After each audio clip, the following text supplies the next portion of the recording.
Hey, what's good, my people? I want to talk about 4 traps to avoid as a Christian influencer. Let's get it.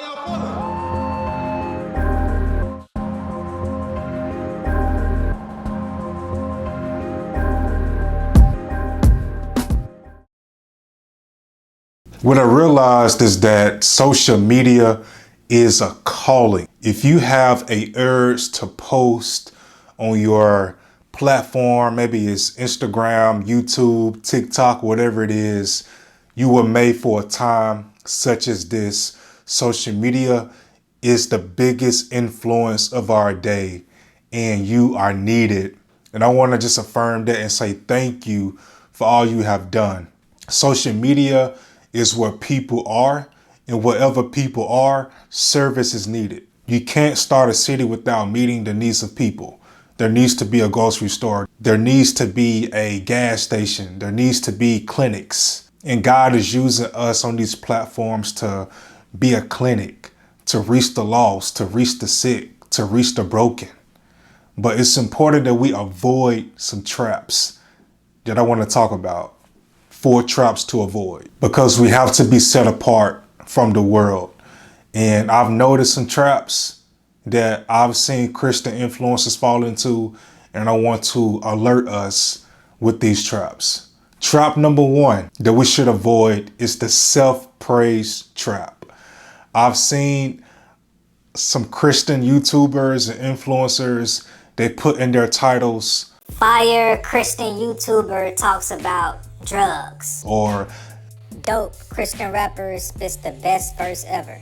And the Bible teaches us this in Proverbs 27:2.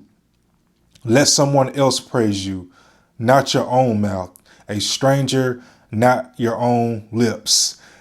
And so when I see them put these titles up, I'm like, they talking about themselves, which contradicts what the Word of God teaches. We can try to manipulate our titles and fabricate stories and things like that to try to get ahead of the algorithm, or to bait people in with certain things that can be misleading.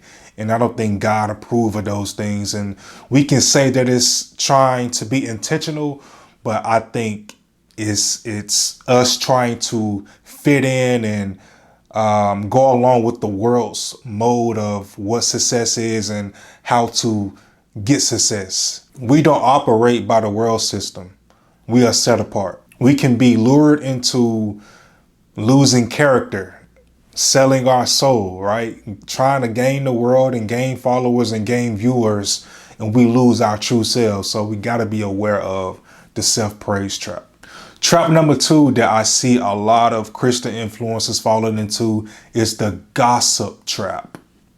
A lot of channels and platforms are pivoting into gossip, where they react to what happened to someone. They can be a celebrity or a basketball player or athlete or whatever it is, and it's just gossip.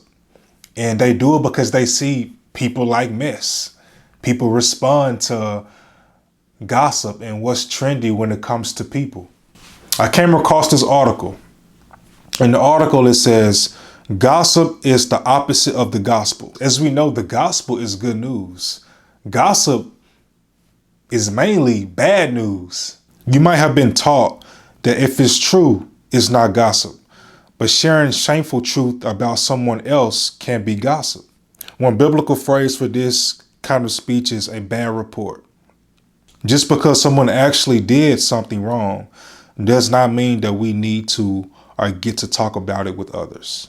If it's not edifying, if it's not encouraging, we shouldn't talk about it. And the one thing that I wish a lot of these channels would do, rather than just reacting to what somebody said, but where's the solution? Do you pray for them? Let's avoid the gossip trap. Trap number 3, the comparison trap. This is something that I've struggled with over the years, seeing other people's platforms take off when I've been, grinding for a minute. My guy C hit me up years ago and was like, man, you inspired me to start my YouTube channel, and his channel took off. And I'm like, dang, like, What's up with that? Found myself in the comparison trap. Pay careful attention to your own work, for then you will get the satisfaction of a job well done, and you won't need to compare yourself to anyone else. It's about being obedient. When the Spirit give me things to say on these platforms, I'll be real. It's times I'm like, God, why am I doing this? It's not worth my time. I don't see the results. I don't get a lot of followers. I don't get a lot of views. What's up with that? But then somebody comment on that video 3 years later talking about man, this video changed my life. God led me here today. And may we all experience moments like that. But what if those moments don't happen? Will you still be obedient? Remember, this is a calling. And the fourth one is the pride of life, which encapsulates each and every one of these traps. The self-praise, which is pride, when you're bragging about yourself. The gossip trap is pride, when you feel like you have the right to talk about someone. The comparison trap is pride as well, when you feel like you should be better off than this person and this person shouldn't be better off than you. That's pride. We don't operate by the world's system. And so I released a song and music video called Caught Up that really articulates about being caught up in the things of this world, and we're not having reverence for God, and we're just kind of drifting away. So I want y'all to check out this music video. It's a dope Christian rapper spitting some of the best verses you've ever heard. Wait a minute. Don't be falling into the self-praise trap, bro.